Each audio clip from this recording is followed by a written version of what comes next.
guys! In this video, we're going to dig a little bit deeper, and I'm going to teach you all about the loop, cue, and auto loop functions of the CDJ. Now bear in mind, this stuff is a little bit more advanced, so you're definitely going to want to lock down those mixing skills first. But I wanted to keep all the gear stuff in one spot for easy access, so don't forget to come back here and check it out, right? When you're ready. Okay, so let's get started. First of all, we have the loop functions, and those are right here.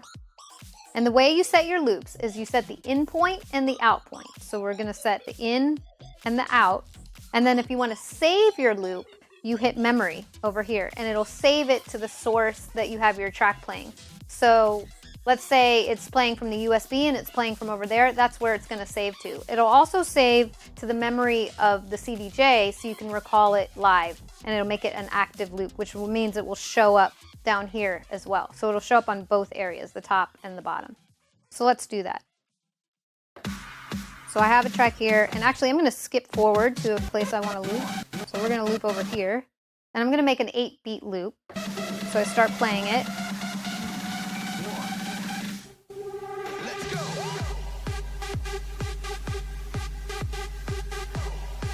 And then once you hit out, it automatically starts looping.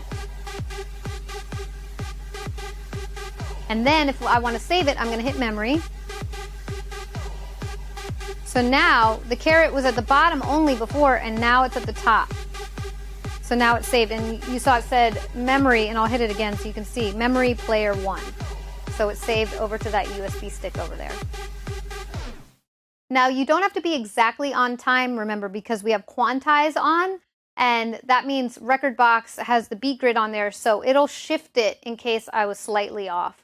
But if you do want to adjust it, you can adjust it with the in and out points with the jog wheel or the needle search. So say it was slightly off, I would hit the in right here, and then I'd adjust the loop point right here, and I'd scroll back to get even further. And then I'd hit that again. And then the out point. And hit out. And now it's a longer loop. Let's go. Let's go. Right?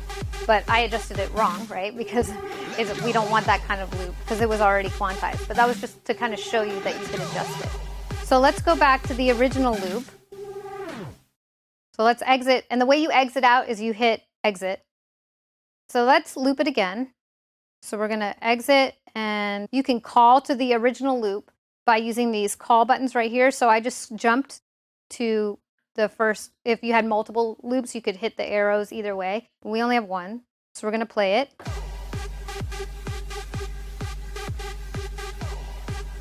So now remember, I didn't save that other loop. So that's why that wasn't being called up when we were going through the call buttons, right? I only saved the first loop. But if I had wanted to save it, I would just hit memory again, and then I could scroll through the different loops. Also, these call buttons are calling upon the cue points where the loop starts, and they act just like the cue button here. So remember, when you hit the cue button, if you don't keep holding it down, it's not going to continue playing. So this is literally just calling on the cue point. So say I had it playing. It's looping right here, and if I want to get out of it, by the way, you just hit exit and it continues to play. Now if I want to go back to that loop again, in this scenario right here, if I hit the call button and go back, it's going to stop it. So in this case, if you want to trigger loops on the fly and go back and forth, that's where you want to use the hotkeys, and we'll discuss that in a little bit, but that's right here. But for now, this is your looping area where you set your loops. And like I said, you exit out of it by hitting exit. This flashing, when they're flashing like this, that means it's an active loop. So that's the loop that's active. And then when you hit this, it's going to make it non-active and continue playing. Now, if you want to trigger it just like this, if I hit reloop, it's going to start playing again. And it's just looping again.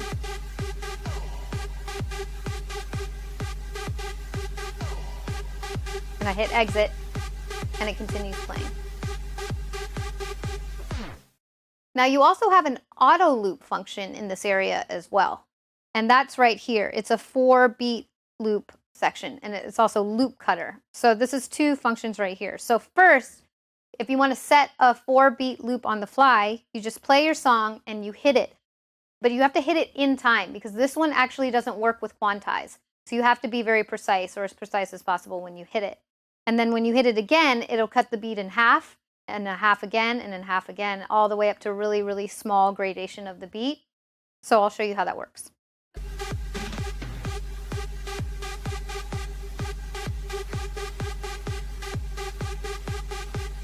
So now it's looping 4 beats at a time.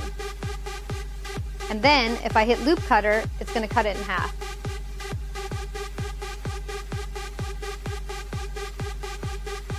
You have to hit it on time, otherwise it's not going to trigger correctly. And it triggers right at the beginning of that first loop too, by the way, in case you didn't figure that out.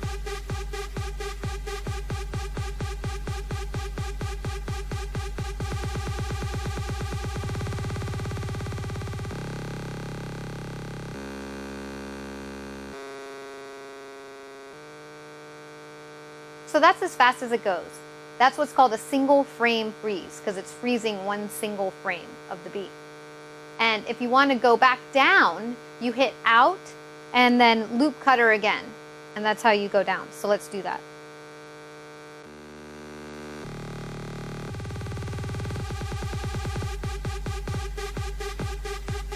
And you can go all the way even further to 8 beats.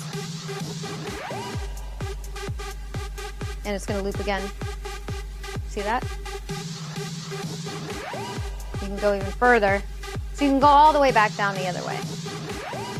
And we're just going to hit exit. And it should keep playing now.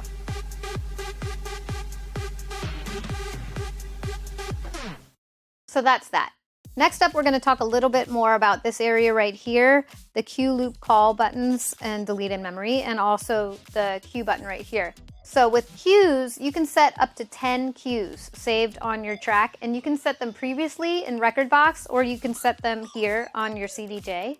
And you can call through them, the cues and the loops, with the call buttons like we talked about before. So let's set a few cues. So first, it has to be paused, and then we're going to hit the cue button to set a cue point. So that's set one, and then we're going to save it by hitting memory. And now it's saving it to the track. So now we see the caret above and below. And so let's do a few more. Let's scroll through with the needle search. So now notice I'm trying to search right now, but needle lock is coming up. And oh, wow, the needle indicator is not lit up. That's showing me that needle lock isn't working either. And the reason why is because it's in now this cue mode. So even though it seems like it's paused, it's not really paused. So you have to press play pause again twice in order to get it back to the actual real pause. So let's do that. And now look, needle is activated and we can do the needle search. So let's scroll through and we're going to play a little bit. Okay, so now I can scroll and get my exact cue point where I want to set it and hit cue again. And that sets it. We're going to save it to memory. And so now we can scroll between multiple cue points and cue loops. So let's go back and back again and forward, forward. And that's how you scroll through your cue points and your loops if you have them. And another way to recall a cue point other than hitting these buttons or the cue button to jump back is actually while you're playing. This is useful. Say you let it play a little further, and then the way to call back to your last cue point is hit the out button. So let's do that. So it's playing a little bit, and we're going to hit the out button. And it jumps right back to that last cue point. So now if you want to delete a cue point, you just scroll back to whatever cue point you want to delete, but it has to be on that point, right? And then you hit delete, and it will delete that cue point. Now this is all well and good if you're preparing your track beforehand with your CDJ, or if you're another song is playing and you're setting your cue points before you actually play it. But what if you want to set a cue point while it's playing and you don't want the track to stop, but you want to save a cue point? The way you do that is you hit the in button in the looping section, but you just hit the in button, not the out button, and then you hit memory and it'll save it. So let's do that.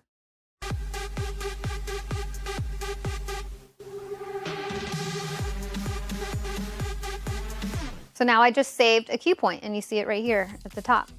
While we're here, another cool feature in this looping section is selecting the gradations of the beat with the needle search.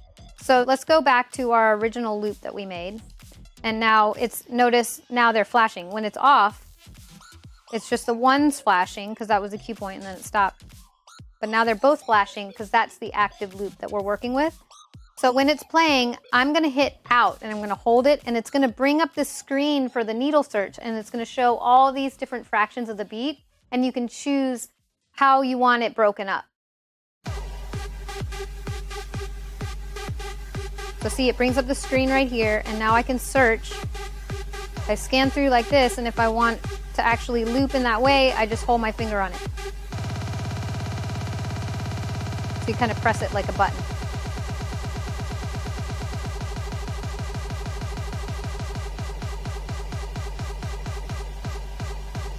And you can even go way longer.